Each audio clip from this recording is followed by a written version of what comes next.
الحمد لله نحمده ونستعينه ونستغفره ونؤمن به ونتوكل عليه ونعوذ بالله من شرور أنفسنا ومن سيئات أعمالنا.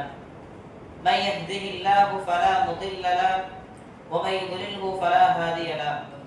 وأشهد أن لا إله إلا الله وأشهد أن محمدا عبده ورسوله. أما بعد، أعوذ بالله من الشيطان الرجيم.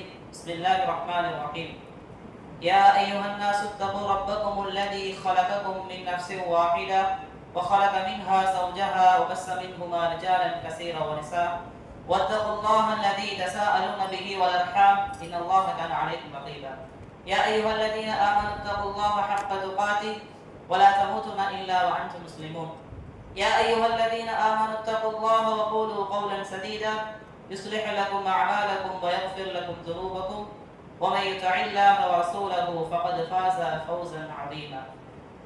அனைத்து உலகங்களையும் படைத்து பரிபாலிக்கின்ற எல்லாம் வல்ல இறைவனை போற்றி புகழ்ந்தவனாய், அவனுடைய தூதர் நம் உயிரிலும் மேலான உத்தம பெருமானார் முஹம்மது ரசூலுல்லாஹி ஸல்லல்லாஹு அலைஹி வஸல்லம் அவர்கள் மீதும், அவர்கள் வாழ்க்கையை பின்பற்றி நடந்த அத்துணை சஹாபாக்களின் மீதும், இவ்வுலகத்திலே வாழ்ந்து கொண்டிருக்கின்ற அனைத்து முஸ்லிமானவர்கள் மீதும், குறிப்பாக இந்த தராவினுடைய தொழுகையை நிறைவு செய்துவிட்டு அல்லாஹ்வுடைய ஆலயத்தில் அவனுடைய பேச்சுகளை கேட்பதற்காக இங்கு பொறுமையோடு காத்திருக்கின்ற நம் அனைவரின் மீதும் அல்லாஹ்வுடைய சாந்தியும் சமாதானமும் என்றுமே நின்று நிலவட்டுமாக.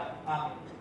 கண்ணியமிக்க எல்லாம் அல்ல அல்லாஹ்வின் நல்லடியார்களே, அல்லாஹ்வுடைய மாபெரும் கிருபையினால் அவன் சிறப்பாகி வைத்த, அவன் மேன்மைப்படுத்தி வைத்த இந்த ரமலானுடைய மாதத்திலே இரண்டாவது பத்திலே நாம் அமர்ந்திருக்கின்றோம்.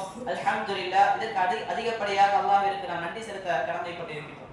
கண்ணியமிக்க அல்லாஹ்வின் நல்லடியார்களே, அல்லாஹ் ரப்பல் ஆலமீன் இந்த உலகம் தோன்றிய நாள் முதல் அது அழிகின்ற வரைக்கும் இந்த உலகத்தினுடைய அமைப்பை அவன் எப்படி படைத்தானோ அதிலே எந்த விதமான ஒரு மாற்றத்தையும் நம்மால் ஏற்படுத்தி விடவே முடியாது, அவற்றை நினைத்து பார்க்க முடியாது.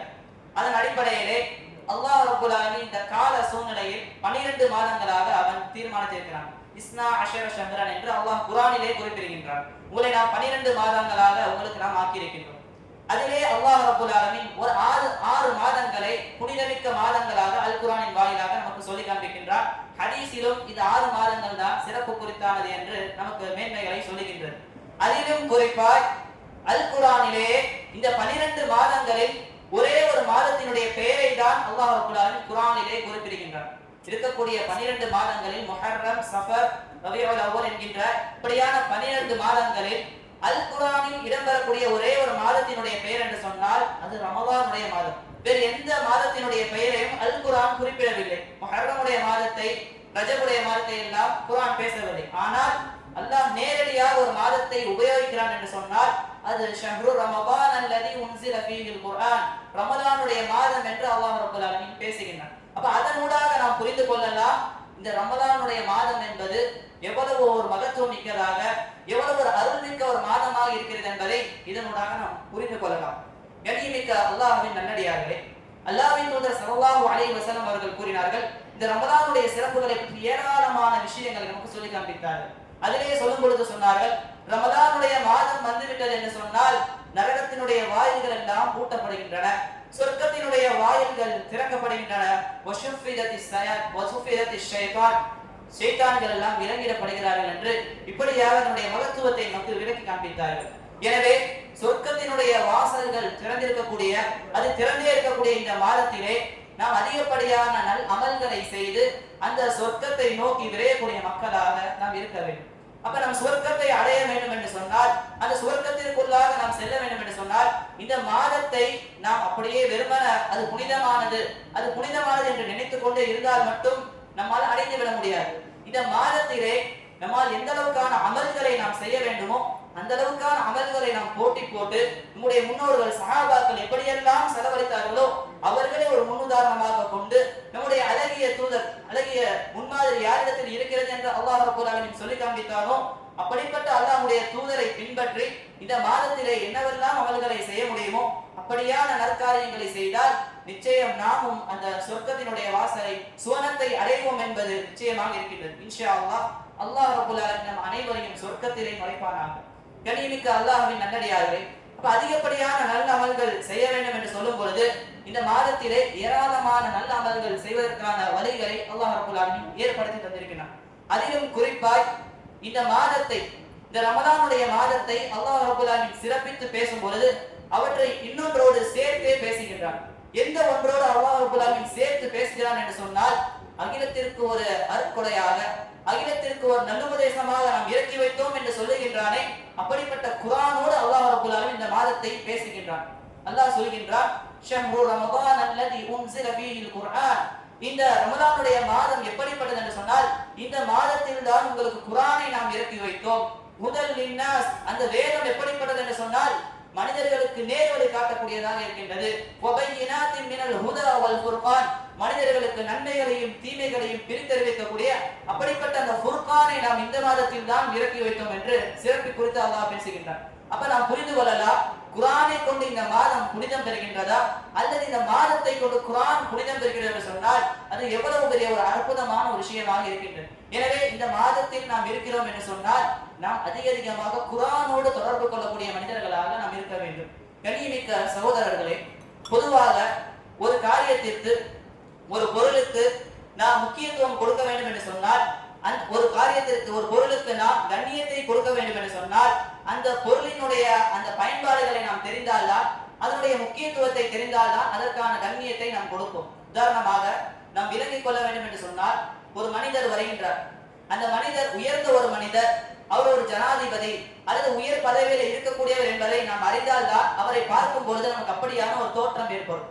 அது தெரியாமல் அவர் வரும்போது ஒரு சாதாரண மனிதர் தானே என்று சொன்னால் அவருக்கு நம்மால் இயல்பான முறையிலே ஒரு மரியாதையை கொடுக்க முடியாது. இப்ப அந்த மனிதர் குறித்து நாம் அறிந்து வைத்திருந்தோம் என்று சொன்னால் இவருக்கு நாம் நல்ல சேவைகளை செய்ய வேண்டும், இவரை நாம் கண்ணியப்படுத்த வேண்டும் என்று நம்மளை அறியாமலேயே ஒரு கண்ணியத்தை நாம் கொடுப்போம். அதே போன்றுதான் கண்ணியமிக்க அல்லாஹ்வின் நல்லடியார்களே, இந்த குர்ஆனுடைய மகத்துவத்தை, குர்ஆனுடைய சிறப்புகளை நாம் உணர்ந்தோம் என்று சொன்னால், அதனூடாக நமக்கு கிடைக்கக்கூடிய நன்மைகளை நாம் உணர்ந்தோம் என்று சொன்னால் நிச்சயம் குர்ஆனோடு நமக்கு இருக்கக்கூடிய அந்த தொடர்பை யாரையாலும் நம்மால் அந்த குர்ஆனோடு இருக்கக்கூடிய பிணைப்பை, அந்த டச் இருக்கதை யாராலும் பிரிக்கவே முடியாது என்பதுதான் உண்மையாக இருக்கின்றது. அப்ப குர்ஆனுடைய சிறப்புகளை நாம் அறிவதற்கு கடமைப்பட்டிருக்கின்றோம். குர்ஆனுடைய சிறப்புகள் என்று சொல்லும்போது ஏராளமான விஷயங்கள். குர்ஆனின் சிறப்புகள் என்று சொன்னால் அவற்றை பேசிக்கொண்டே சென்று கொண்டே இருக்கலாம். ஒரு சில சிறப்புகளை மட்டும் இந்த இடத்திலே நாம் கூற கடமைப்பட்டிருக்கின்றோம். கண்ணியமிக்க சகோதரர்களே, இந்த குர்ஆன் என்பது எப்படிப்பட்டது என்று சொன்னால், பொதுவாக எல்லா நபிமார்களுக்கும் அல்லாஹ் ரப்பல் ஆலமீன் ஒரு அத்தாட்சியை கொடுத்தார். உதாரணமாக நபி மூசா அலைஹிஸ்ஸலாம் அவர்களுக்கு அல்லாஹ் ரப்பல் ஆலமீன் அவருடைய காலகட்டத்திலே சிஹர், சூனியம் என்பது மிகவும் பிரபல்ய பெற்றதாக இருந்தது. அப்படிப்பட்ட அந்த சூனியத்தை எல்லாம் அந்த சூனியத்தை தோற்கக்கூடிய அளவுக்கான ஒரு மந்திர வித்தையை அல்லாஹ் ரப்பல் ஆலமீன் நபி மூசா அவர்களுக்கு கற்றுக் கொடுத்தார். அதனூடாக அவர்கள் ஏராளமான அற்புதங்களை செய்தார்கள், இஸ்லாத்தின் பக்கம் மக்களை வென்றார்கள். அதே போல் இது நபி மூசா அவர்களுக்கு அல்லாஹ் கொடுத்த அருட்கொடை சிஹர் என்பது. இந்த இடத்திலே நாம் சிஹர் இருக்கிறதா இல்லையா என்பதை பற்றி நாம் எடுக்க வேண்டும் என்று சொன்னால் குர்ஆன் பேசுகின்றது. எனவே அவற்றை நாம் நம்பிக்கை கொள்ள வேண்டும். அது எப்படி இருந்தது என்பதெல்லாம் நம்முடைய அறிவை இந்த இடத்திலே புகுத்தக்கூடாது. அல்லாஹ் சொல்லியிருப்பதை அப்படியே நம்புவதுதான் ஒரு முஃமினுடைய கடமையாக இருக்கின்றது.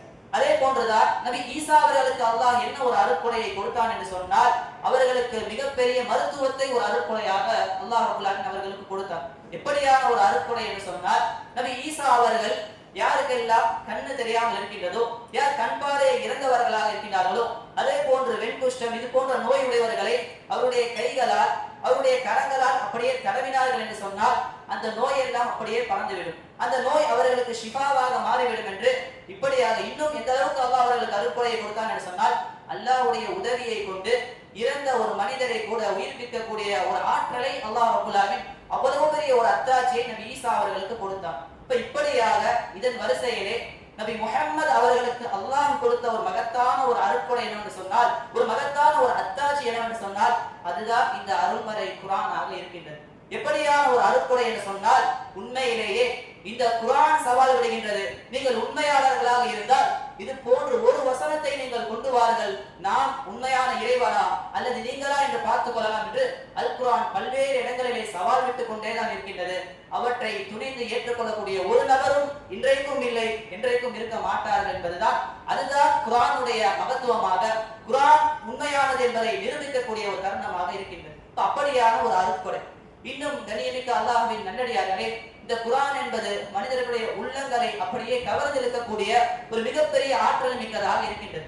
இன்னொரு காலத்திலே காபிர்கள் குறைஷிகள் இந்த குர்ஆனை கேட்க கூடாது என்பதற்காக தங்களுடைய காதுகளிலே அப்படியே விரல்களை நுழைத்துக் கொண்டு இந்த குர்ஆனுடைய வசனங்களை நாம் கேட்டுவிடக் கூடாது என்று அப்படியே ஓடுவார்களாம். எங்கெல்லாம் குர்ஆன் வசனங்கள் ஓதப்படுகின்றதோ அதை நாம் கேட்டுவிடக் கூடாது. அப்படி கேட்டுவிட்டோம் என்று சொன்னால் நம்மளை அறியாமலேயே இந்த இஸ்லாத்திற்குள்ளாக நம்மை இழுத்து விடுவார்கள். இந்த குர்ஆன் என்பது நம்முடைய மனதை மாற்றமடைந்து விடும் என்று குர்ஆனுடைய வசனங்களுக்கு பயந்து ஓடக்கூடியவர்களாக இருந்தார்கள். இப்படியான ஒரு தருணத்தில் தான் எந்த ஒரு மனிதர் நபி முஹம்மதை கொல்ல வேண்டும் என்று வாளோடு எடுத்து சென்றார்களோ அப்படிப்பட்ட ஒரு கரடு முரடாக இருக்கக்கூடிய ஒரு உள்ளமுடையவராக இருந்த உமர் அவர்களை இந்த இஸ்லாம் இழுத்தது என்று சொன்னால், அவர்களையும் முஸ்லீமாக்கியது என்று சொன்னால், அது குர்ஆனுடைய எந்த அளவுக்கான ஒரு மகத்துவமாக இருந்தது, குர்ஆனுக்கு எவ்வளவு பெரிய ஒரு ஆற்றல் இருந்தது என்பதை எல்லாம் இந்த குர்ஆனுடைய சிறப்புகளாக நாம் புரிந்து கொள்ளலாம். கண்ணியமிக்க அல்லாஹ்வின் நல்லடியார்களே, எனவே இப்படிப்பட்ட குர்ஆனை நாம் படிக்கும் பொழுது அவற்றிற்கான நன்மைகளை அல்லாஹ் ரப்பல் ஆலமீன் ஒரு சிறிதேனும் வைக்கவில்லை. நம்மால் எண்ணி பார்க்காத அளவுக்கான ஏராளமான நன்மைகளை, எண்ணற்ற நன்மைகளை நமக்கு வாரி வழங்குகிறான் என்பதை அல் குர்ஆனின் வாயிலாகவும் ஹதீஸின் வாயிலாகவும் நாம் பார்க்கின்றோம். ஒரு சில நன்மைகளை மட்டும் இந்த இடத்திலே நாம் ஆர்வப்பட வேண்டும் என்பதற்காக மீண்டும் ஒரு நினைவூட்டலுக்காகத்தான் ஒரு சில ஹதீஸ்களை நாம் கூறுகின்றோம். உண்மையிலேயே குர்ஆன் குறித்த செய்திகளை எல்லாம் நாம் எல்லாருமே அறிந்து வைத்துதான் இருக்கிறோம். நமக்கு தெரியாத ஒரு விஷயமே கிடையாது. ஆனால் நம்மை அறியாமலேயே நாம் அவற்றை மறந்து விடுகின்றோம் அல்லது அப்படியே கடந்து செல்கின்றோம். உண்மையான இறை நம்பிக்கையாளர்களுக்கு அல்லாஹ் சொல்லும் பொழுது, நபியே ஃபதக்கிர் ஃபஇன்ன ஸிக்ரா தன்ஃபஉல் முஃமினீன், நபியே நீங்கள் நல்லுபதேசத்தை சொல்லிக் கொண்டே இருங்கள், ஏனென்றால் நல்லுபதேசமாகிறது முஃமின்களுக்கு பலனளிக்கும் என்று அல்லாஹ் சொல்லி காண்பிக்கின்றார். எனவே அதன் அடிப்படையிலேயே நாம் கேள்விப்பட்ட அந்த உபதேசங்களாக இருந்தாலும் மீண்டும் அந்த ஒரு சில வசனங்களையும் ஹதீஸ்களையும் நாம் பார்க்கும் பொழுது நம்முடைய உள்ளத்தை சரியான பாதையிலே அமைத்துக் கொள்ளலாம் என்கின்ற ஒரு அடிப்படையிலே நான் சில விஷயங்களை கூறுகின்றேன். அல்லாஹ்வின் தூதர் ஸல்லல்லாஹு அலைஹி வஸல்லம் அவர்கள் கூறினார்கள், எவர் ஒருவர் குர்ஆனிலே ஒரே ஒரு வார்த்தையை படிக்கின்றாரோ அவருக்கு ஒரு எழுத்துக்கு 10 நன்மை என்று சொன்னார்கள். சொல்லிவிட்டு நபி அவர்கள் சொன்னார்கள், அலிஃப் லாம் மீம். இந்த அலிஃப் லாம் மீம் என்பது ஒரு 3 வார்த்தை. இவைகள் எல்லாம் ஒரே வார்த்தை கிடையாது, ஒவ்வொரு வார்த்தையாக இருக்கின்றது. அலிஃப் என்பது ஒரு வார்த்தையாக, லாம் என்பது ஒரு எழுத்தாக, மீம் என்பது ஒரு எழுத்தாக இருக்கின்றது. இப்படியாக 3 எழுத்துக்களுக்கும் 30 நன்மையாக அல்லாஹ் ரப்பல் ஆலமீன் கொடுப்பான் என்று அனைத்து தரப்பு மக்களுமே, ஒரு அறிய முடியாத இருக்கக்கூடிய கிராமத்துப்புற மக்களும் கூட அறியக்கூடிய அளவிற்கு அல்லாஹ்வின் தூதர் அவர்கள் தெள்ள தெளிவாக சொன்னார்கள், குர்ஆனுடைய ஒரு எழுத்துக்கு 10 நன்மைகள் இருக்கின்றது, எனவே நீங்கள் அதிகமாக ஓதிக்கொள்ளுங்கள் என்று நமக்கு ஆர்வப்படுத்தினார்கள். இன்னும் நபி அவர்கள் எப்படியெல்லாம் நமக்கு ஆர்வப்படுத்தினார்கள் என்று சொன்னால், குர்ஆனை ஒரு மனிதர் சிறந்தவர் என்று சொன்னால் அவருக்கான பெரிய பட்டியலை நாம் வைத்திருப்போம். இவர் சிறந்தவர் என்று சொன்னால் இப்படியெல்லாம் இருக்க வேண்டும் என்று நமக்குள்ளாக ஒரு பட்டியலை வைத்திருப்போம். ஆனால் நபி அவர்கள் கூறினார்கள், கைருக்கும் மன் தஅல்லமல் குர்ஆன வ அல்லம, யார் உங்களிலே குர்ஆனை தானும் கற்று அவற்றை பிறருக்கும் கற்றுக் கொடுக்கின்றாரோ அவரே உங்களில் சிறந்தவர் என்று நபி அவர்கள் கூறினார்கள். இன்னும் ஒருபடி மேலாக குர்ஆனுடைய சிறப்புகளை நாம் சொல்ல வேண்டும் என்று சொன்னால், இந்த உலகத்திலேயே நாம் ஏதாவது ஒரு விஷயத்தை அடைய வேண்டும் என்று சொன்னால் அதற்கு நமக்காக பரிந்துரை செய்வதற்காக இந்த உலகத்தில் இப்பொழுது நடைமுறையாகிவிட்டது. ஏதாவது ஒன்றை நாம் அடைய வேண்டும் என்று சொன்னால், ஏதாவது ஒரு காரியத்தை உடனடியாக நாம் பெற வேண்டும் என்று சொன்னால் அதற்கு ரெக்கமெண்டேஷன் என்று சொல்லுவாங்க. உதாரணமா நம்ம பையனை, நம்ம பிள்ளைங்களை ஸ்கூல்ல போய் சேர்க்க போறோம் அப்படின்னு சொன்னா, ஒரு உயர்ந்த ஒரு பள்ளிக்கூடத்துல சேர்க்க போறோம்னு சொன்னா கண்டிப்பா அந்த இடத்துல ரெக்கமெண்டேஷன், பரிந்துரைக்க அப்படிங்கிற ஒரு வாய்ப்பை வச்சிருப்பாங்க. யாராவது நமக்காக பரிந்துரைத்தா அந்த ரெக்கமெண்டேஷனை எடுத்துக்கொண்டு சேர்ப்பாங்க. அதே மாதிரிதான் நிறைய இடங்கள்ல ஒரு சில விஷயங்கள் அடைவதற்காக இந்த ரெக்கமெண்டேஷன் என்பது நடைமுறைக்கு பெரிதாக வந்துவிட்டது.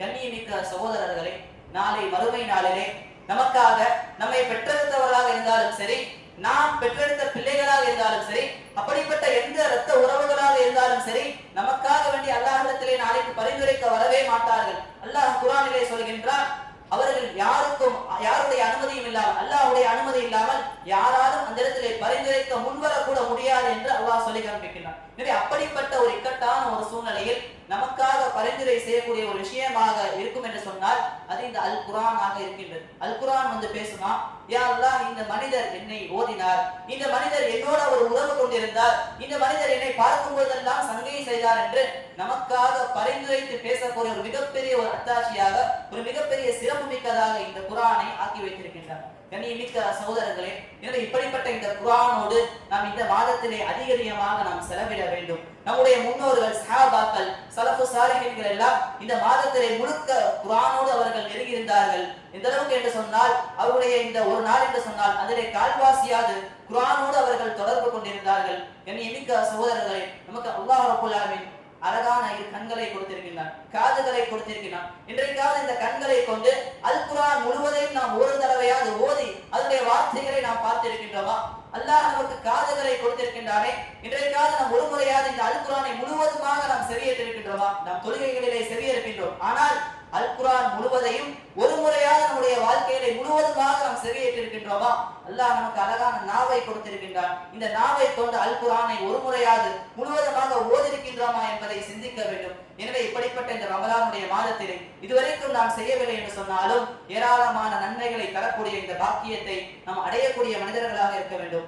அல்லாஹ் ரப்பல் ஆலமீன் நம் அனைவரையும் குர்ஆனோடு தோழமை கொண்டு நாளை மறுமை நாளிலே நமக்காக ஷஃபாஅத் செய்யக்கூடிய அமைப்பிலே இந்த குர்ஆனை நமக்கு ஆக்கி தந்தருள் புரிவானாக. வாஹிரு தஅவானா அல்ஹம்துலில்லாஹி ரப்பில் ஆலமீன். அஸ்ஸலாமு அலைக்கும் வரஹ்மத்துல்லாஹ்.